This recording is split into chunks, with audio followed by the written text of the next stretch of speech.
4ஆம் அதிபதியாக இருக்கக்கூடிய குரு பகவானும் 10ஆம் அதிபதியாக இருக்கக்கூடிய புத பகவானும் பரிவர்த்தனை செய்கிறார்கள். இதனால் உங்களுக்கு கேந்திரம் உண்டாகிறது.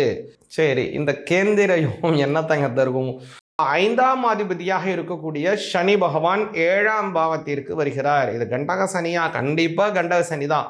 5ஆம் அதிபதி 7ஆம் இடத்திற்கு வருவது 11ஆம் வீட்டுல குரு யோக பலன். 7ஆம் அதிபதி 11ல இருக்காரு. உங்களுடைய 11ஆம் இடத்துல இருந்து 9ஆம் பார்வையாக உங்களது 7ஆம் வீட்டை பார்க்கிறார். அதனால கேட்கணுமா? அமோக பலன்கள். சிவாய நமஹ. முப்போதும் திருமேனி தீண்டும் ஆதிசைவர்கள் குலத்தில் சுந்தரமூர்த்தி சுவாமிகளினுடைய வழி தோன்றல் திருவான்மியூர் அடியார்க்கு அடியேன் சந்தோஷ் திருமேனி சிவாச்சாரியார். நேயர்கள் அனைவருக்கும் அன்பான வணக்கம். அனைவருக்கும் 2026 வரக்கூடிய புத்தாண்டு நல்வாழ்த்துக்கள். வரக்கூடிய வருடம் நல்ல சுபிக்ஷமானதாகவும் நல்ல ஏற்றமான சூழ்நிலையும் குடும்பத்திலே நல்ல சந்தோஷத்தையும் உடம்பிற்கு தேக ஆரோக்கியத்தையும் குழந்தைகளுக்கு நல்ல கல்வி ஞானம் அறிவு நல்ல புத்தியையும் திருமணமாக வேண்டியவர்களுக்கு நல்ல திருமண பாக்கியம் கைகூட வேண்டும்படியாகவும் குழந்தை பாக்கியம் தம்பதிகளுக்கு பிறக்க வேண்டும்படியாகவும் வேலையிலே நல்ல மன சந்தோஷகரமான நல்ல வேலை வாய்ப்புகள் ஸ்திர உத்தியோகங்கள் வியாபாரத்திலே அதி உன்னதமான லாபங்கள் விவசாயத்திலே நல்ல விவசாய செழுமைகள் இவ்வருடம் ஏற்பட வேண்டும்படியாக எல்லாம் வல்ல எம்பெருமானை பிரார்த்தனை செய்து கொண்டு தொடர்ந்து இப்போ 12 ராசிகளுக்கும் உண்டான பலன்கள் எப்படி இருக்குங்கிறத பார்ப்போங்க. அதற்கு முன்னதாக ஒரு விஷயம் என்னன்னு கேட்டிங்கன்னா, இந்த வருடம் அப்படிங்கிறது ஒரு நல்ல அற்புதமான வருடமாக இருக்கிறது. காலப்புருட தத்துவத்தில் 3ஆம் பாவத்தில் இருந்தால் இந்த வருடத்தில் குரு பகவான் ஆரம்பித்து வைக்கிறாரு. முதல்ல பார்த்தீங்க அப்படின்னா வருடத்தினுடைய ஆரம்பத்தில் மிதுன ராசியிலே குரு பகவான் வக்ரகதியிலே ஆரம்பிக்கிறார். அதே மாதிரி பார்த்தீங்க அப்படின்னா கேது பகவான் சிம்ம ராசியிலும் ராகு பகவானை கவனிச்சிங்க அப்படின்னா அவர் கும்ப ராசியிலே இருக்கிறார். அதே ராசியில் தான் சனி பகவானும் இருக்காங்க. கூடுதலான விஷயம் என்னன்னு கவனிச்சிங்க அப்படின்னா முதல்ல இந்த வருடம் நடக்கக்கூடியதான ஒரு பெயர்ச்சி, முக்கிய கிரகத்தினுடைய பெயர்ச்சி என்னன்னு கேட்டிங்கன்னா அது சனி பெயர்ச்சி தான். மார்ச் மாதம் 6ஆம் தேதி 2026 சனி பகவான் அவருடைய இப்போ இருக்கக்கூடிய கும்பராசியிலிருந்து மீன ராசிக்கு பெயர்ச்சி அடைகிறார். அவருடைய சொந்த வீட்டில் ஆட்சி பலம் இருந்தது. இப்போ அவர் அவருடைய அடுத்த வீடாக இருக்கக்கூடிய மீன வீட்டிற்கு செல்லுகிறார். அடுத்ததாக நடக்கக்கூடியது என்னன்னு பார்த்தீங்கன்னா மார்ச் மாதம் 17ஆம் தேதி 2026 குரு பகவான் வக்ரகதியில் போயிட்டு இருக்கார் சொன்னேன் இல்லைங்களா ஆரம்பத்தில். அவர் வக்ரத்தை நிவர்த்தி செய்து கொண்டு நேர்கதிக்கு மாறுறாருங்க. அடுத்தது மே மாதம் 26ஆம் தேதி குரு பகவான் பார்த்தீங்கன்னா பெயர்றாரு. அந்த குரு பெயர்ச்சி அவர் இருக்கக்கூடிய ராசியான அதாவது மிதுன ராசியிலேருந்து கடக ராசிக்கு உச்ச பலம் பெறுகிறார். அதாவது கடகத்திலே குரு பகவான் உச்ச பலம். அப்போ அந்த குரு பகவானுடைய உச்ச பலமான பெயர்ச்சி நடக்குதுங்க இந்த வருடத்தில். அடுத்தது கவனிச்சிங்கன்னா குரு பகவான் அதிசாரம் வேற வாங்குறாரு. அது எப்போன்னு கவனிச்சிங்க அப்படின்னா அக்டோபர் மாதம் 20ஆம் தேதி 2026 குரு பகவான் அதிசாரமாக, அதாவது அதிசாரம் அப்படின்னா என்னன்னு கேட்டிங்கன்னா ஒரு ராசியில் இருக்கும்போதே அடுத்த ராசிக்கு பெயர்ச்சி அடைவது போல ஒரு தோற்றத்தை கொடுப்பது, அதற்கு அதிசாரம் அப்படின்னு பேர். பொதுவாகவே ராஜ கிரகங்கள் நேர்கதியில போகும், தாரா கிரகங்கள் பின்கதியிலே போகும். தாரா கிரகமாக இருக்கக்கூடிய 5 கிரகங்கள் அதிசாரம், சாரம், வக்ரம், அதிவக்ரம், மந்தம், மந்தச்சரம் அப்படின்னு நிறைய விதமான பிளானட்டரி பொசிஷன்லாம் அவங்க போவாங்க. ரொம்ப ஸ்பீடாக போவாங்க, இல்லை ரொம்ப ஸ்லோவாக போவாங்க, திடீர்னு பின்னோக்கி போவாங்க, அதன் பிறகு ஒரே இடத்துல நிற்கிற மாதிரியே மந்தமாக நின்று கொண்டு இருப்பாங்க. இதுமாரி நிறையா அதனுடைய பிளானட்டரி பொசிஷன் அவங்களுக்குலாம் இருக்குங்க மற்ற அந்த தாரா கிரகங்களுக்கு. அந்த வகையில் இப்போ அவர் குரு பகவான் அதிசாரமாக போகிறார். அடுத்ததாக குரு பகவான் பார்த்தீங்கன்னா டிசம்பர் மாதம் 22ஆம் தேதி 2026 அதே குரு பகவான் பார்த்தீங்கன்னா அதிசாரம் பெற்றிருக்கிறார், வக்ரமாக மாறுகிறார், மறுபடியும் பின்னோக்கி வர ஆரம்பிச்சிடுறார். இதுக்கு இடையில ஒரு விஷயம் என்னன்னு கவனிச்சிங்கன்னா நவம்பர் மாதம் 13ஆம் தேதி 2026 கவனிச்சிங்க அப்படின்னா ராகு கேதுவினுடைய பெயர்ச்சி நடக்குதுங்க. இந்த ராகு கேது அதாவது இந்த வருடம் கவனிச்சிங்கன்னா சற்றேற குறைய எல்லா கிரகத்தினுடைய பெயர்ச்சியும் நடந்துருது. சில வருடம் பார்த்தீங்கன்னா குரு பெயர்ச்சி இருக்கும், சனி பெயர்ச்சி இருக்காது. ஒரு சில சமயம் சனி பெயர்ச்சி இருக்கும், ராகு கேது பெயர்ச்சி இருக்காது, அல்லது ராகு கேது பெயர்ச்சி இருக்கும், சனி பெயர்ச்சி இருக்காது. ஆனால் இந்த வருடம் பார்த்திங்கன்னா குரு பெயர்ச்சியும் வருகிறது, இந்த 2026 சனி பெயர்ச்சியும் வருகிறது, அதே போல் ராகு கேது பெயர்ச்சியும் வருது. இதனால் இந்த வருடம் ரொம்ப அற்புதமான வருடம், எல்லா கிரகங்களினுடைய பெயர்ச்சியை கொண்ட ஒரு வருடமாக இருக்கிறது. இன்னொரு முக்கியமான விஷயத்தை இந்த இடத்துல உங்களுக்கு தெரிவிச்சுக்கிறேங்க. நம்ம பார்க்கக்கூடியது எல்லாமே வாக்கிய பஞ்சாங்கப்படி தான். ஏன்னா சில பேர் என்ன சொல்கிறாங்கன்னா, ஆல்ரெடியே சனி பயிற்சி ஆயிடுச்சே, திரும்ப இப்போ சனி பெயருது அப்படின்னு சொல்கிறீங்களே அப்படின்னு நீங்கள் சொல்கிறாங்க. கிடையவே கிடையாது. வாக்கியப்படி பார்த்தீங்கன்னா 2025 சனி பயிற்சியே கிடையாது. வரக்கூடிய 2026 மார்ச் மாதம் 6ஆம் தேதி தான் சனி பயிற்சிங்கிறது நடக்குதுங்க. அதனால் அப்போ தான் நம்ம அனுஷ்டிக்கணும். நம்ம மட்டும் இல்லை, சனி பகவானுக்கு இருக்கக்கூடிய அநேக கோவில்கள், திருநள்ளாறு, அதே மாதிரி நவகிரக கோவில்கள், அவருக்குன்னு இருக்கக்கூடிய அநேக விதமான சேத்திரத்தில் எல்லாத்துலேயும் பார்த்தீங்கன்னா இந்த 2026 மார்ச் மாதம் 6ஆம் தேதி தான் சனி பயிற்சிங்கிறத கொண்டாடுறாங்க. அதனால் நாமும் அதே சமயத்தை கொண்டாடுவது தான் நமக்கும் நல்ல பலன்கள் கிடைக்கும். அதே மாதிரி முக்கியமான விஷயம் என்னென்னு கேட்டிங்கன்னா, மற்ற கிரகங்களினுடைய சஞ்சாரமும் ரொம்ப அற்புதமாக இருக்கிறது. மேலும் உங்களுடைய ராசிக்கு, உங்களுடைய விஷயத்திற்கு, உங்களுடைய குடும்பம் சார்ந்த விஷயங்களுக்கு, அதே மாதிரி தொழில் சார்ந்த விஷயங்கள், எதுலெல்லாம் கவனமாக இருக்கணும், எதெல்லாம் உங்களுக்கு கூடுதலான நல்ல பலன்கள் இருக்குது, எந்த சுவாமியை கும்பிட்டா ரொம்ப நல்ல பலன்கள் அப்படிங்கிறதெல்லாம் கொஞ்சம் தெளிவாக பார்ப்போங்க. கன்னி ராசிக்கு உண்டான 2026க்கான பலன்களை கொஞ்சம் விரிவாக பார்ப்போங்க. அதாவது கன்னி ராசிக்கு கவனிச்சிங்க அப்படின்னா, 7ஆம் பாவத்திற்கு சனி பகவான் இந்த வருடம் 2026 மார்ச் மாதம் 6ஆம் தேதி வராரு. அதுவரை அவர் கவனிச்சிங்கன்னா 6ஆம் பாவத்தில் இருக்கார். 7ஆம் பாவங்கிறது கண்ட சனி அப்படின்னு பேர், கண்டஸ்தானம்னு பேர். சரி, இப்போ 7ஆம் பாவத்திற்கு வரார் இல்லைங்களா, இவர் என்ன செய்வாருங்கிறத கவனிப்போம். அதற்கு முன்னாடி ஒரு கவனிச்சிங்கன்னா, இந்த வருடத்தினுடைய ஆரம்பத்திலேயே உங்களுக்கு ஒரு யோக பலனானது கேந்திர யோகம்னு பேர்.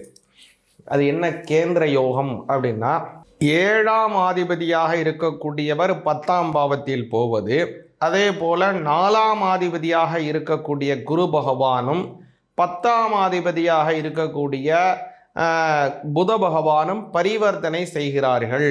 இதனால் உங்களுக்கு கேந்திரம் உண்டாகிறது. இதற்கு என்ன சொல்கிறதுன்னா, கிரக பரிவர்த்தனா யோகத்துடன் கூடியதான கேந்திர யோகம் அப்படின்னு பேர். சரி, இந்த கேந்திர யோகம் என்னத்தங்க தருகும், புதுசாக இருக்கு, என்னங்க அது அப்படின்னு கவனிச்சிங்க அப்படின்னா, அதாவது ஒரு திருமண பொருத்தம் பார்க்குறோன்னு வச்சுக்கோங்க. ஒரு நட்சத்திரத்திலிருந்து, அதாவது பெண்ணின் நட்சத்திரத்திலிருந்து ஆண் நட்சத்திரம் 1, 4, 7, 10, மறுபடியும் 13, அதே மாதிரி 16, இது மாதிரி 4 மடங்கு கூட கூட கூட கூட கூட அப்படியே வந்துக்கிட்டே இருக்குன்னு வச்சுங்களேன்.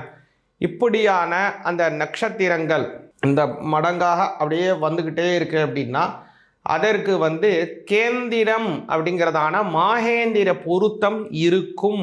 மாகேந்திர பொருத்தம் எதுக்கு முக்கியம் அப்படின்னு கேட்டிங்க அப்படின்னா, குழந்தை பாக்கியத்திற்கும் வம்ச அபிவிருத்திக்கும் மிக மிக மிக முக்கியமானது இந்த மாகேந்திர பொருத்தம். ஒரு தம்பதிகளுக்குள்ள நட்சத்திர பொருத்தத்திலே மாகேந்திர பொருத்தம் இல்லை என்றால் அவங்களுக்கு குழந்தை பாக்கியம் கொஞ்சம் தாமதமாக பிறக்கும். குழந்தை பாக்கியம் பிறக்கவே பிறக்காதுன்னு சொல்லவே முடியாது கேந்திர பொருத்தம் இல்லைன்னா. ஆனால் அவங்களுடைய ஜாதகத்தை பார்த்தால் வேண்டாம் அப்படி சொல்லலாம். ஆனால் ஒரு நட்சத்திரத்தை பொருத்தத்தை மட்டுமே வைத்து நம்ம சொல்ல முடியாது. ஆனால் தாமதமாகுங்கிறத சொல்ல முடியும். சரிங்களா? இப்போது இந்த கேந்திர பொருத்தம்ங்கிறது குழந்தை பாக்கியத்திற்கு மிக முக்கியங்கிறத நம்ம கவனிச்சோம் இல்லைங்களா? அதனால் கன்னி ராசிக்கு இந்த கேந்திர பலன்கிறது, கேந்திர யோகம்ங்கிறது வம்ச அபிவிருத்தியை கொடுக்கும். குறிப்பாக கல்யாணம் ஆகி ரொம்ப நாளாக குழந்தை இல்லாத கன்னி ராசிக்காரங்களுக்கு குழந்தை பாக்கியத்தை கொடுக்கும். அவங்களுக்கு குழந்தை பாக்கியம் கிடைக்கிறது மட்டுமல்ல, இப்போ ஏற்கனவே ஒரு குழந்தை பாக்கியம் இருக்குன்னு வச்சுப்போம். இப்போ அடுத்து ஏற்கனவே எனக்கு ஒரு ஆண் குழந்தை இருக்குது, எனக்கு ஒரு பெண் குழந்தை பிறக்கணும்னு ஆசையாக இருக்குது, அல்லது பெண் குழந்தை ஏற்கனவே இருக்குது, எனக்கு இன்னொரு ஆண் குழந்தை பிறக்கணும்னு ஆசையாக இருக்குன்னு வச்சுப்போம். அவங்களுக்குள்ள அதே மாதிரி அவங்க மன விருப்பப்படியே குழந்தை பாக்கியம் கிடைப்பதற்கான வாய்ப்பை இந்த கன்னிராசிக்காரங்களுக்கு உருவாக்குது இந்த கேந்திர யோகம் அப்படிங்கிறது. கிரக பரிவர்த்தனா யோகமும் உருவாகுது. கூடுதலாக ரொம்ப நாளாக மனம் விரும்பிக்கிட்டு இருக்கீங்க, நீங்கள் ஒரு கன்னிராசிக்காரங்க யாராவது லவ் பண்ணுறீங்க, அல்லது மனசு சந்தோஷமாக அவங்களுடன் இருக்கீங்க, அதை நம்ம ஒரு திருமண வாழ்க்கையாக மாற்றி அவங்களுடன் ஒரு சந்தோஷமான திருமண வாழ்க்கையை மேற்படுத்தணும், உற்றார் உறவினர்கள் சொந்தங்கள் பந்தங்கள் பெற்றோர்கள் முன்னிலையில் இந்த கல்யாணத்தை செஞ்சு சீரோடும் சிறப்போடுமான ஒரு வாழ்க்கையை நாம் வழி நடத்தணும் அப்படிங்கிறது ஒரு கனவாக இருக்குது உங்களுக்கு அப்படின்னா அதற்கு உண்டான காலம் இந்த 2026 கனிவாக வருகிறது. எதனாலன்னா 5ஆம் அதிபதியாக இருக்கக்கூடிய சனி பகவான் 7ஆம் பாவத்திற்கு வருகிறார். இது கண்டக சனியா? கண்டிப்பாக கண்டக சனி தான். ஆனால் 5ஆம் அதிபதி 7ஆம் இடத்திற்கு வருவது மன விருப்பப்படியான திருமண வாழ்க்கையை கைகூட்டி வைக்கும். அதனால் மனசு விரும்புகிறவங்களுக்கு அவங்க விருப்பப்படியே மனசு சந்தோஷமான முறையாக கல்யாணம் நடக்கும். சரி, நான் யாரையும் விரும்பலைங்க சுவாமி, ஆனால் நான் கல்யாணம் நடக்கணும், ரொம்ப நாளாக பெற்றவங்க பார்த்துக்கிட்டு இருக்காங்க, எனக்கு கல்யாணம் நடக்குமா? நிச்சயமாக உங்களுக்கும் கல்யாணம் நடக்கும். ஏன்னா 7ஆம் இடத்துல கலத்திரஸ்தானம், அந்த கலத்திரஸ்தானத்தில் 5ஆம் அதிபதி வருகிறார். அது மட்டும் இல்ல, இதில் குறிப்பாக கவனிச்சிங்க அப்படின்னா இந்த குருவுடைய பார்வையும் அவருக்கு வருகிறது. குரு பெயர்றாரு பார்த்தீங்களா? இந்த குரு பெயர்ச்சிங்கிறத நான் சொன்னேன் பார்த்தீங்களா, 10ஆம் மாதம் அவர் குரு உங்களுடைய 11ஆம் வீட்டுக்கு வராருங்க. 11ஆம் வீட்டில் குரு யோக பலன், 7ஆம் அதிபதி 11ல் இருக்காரு.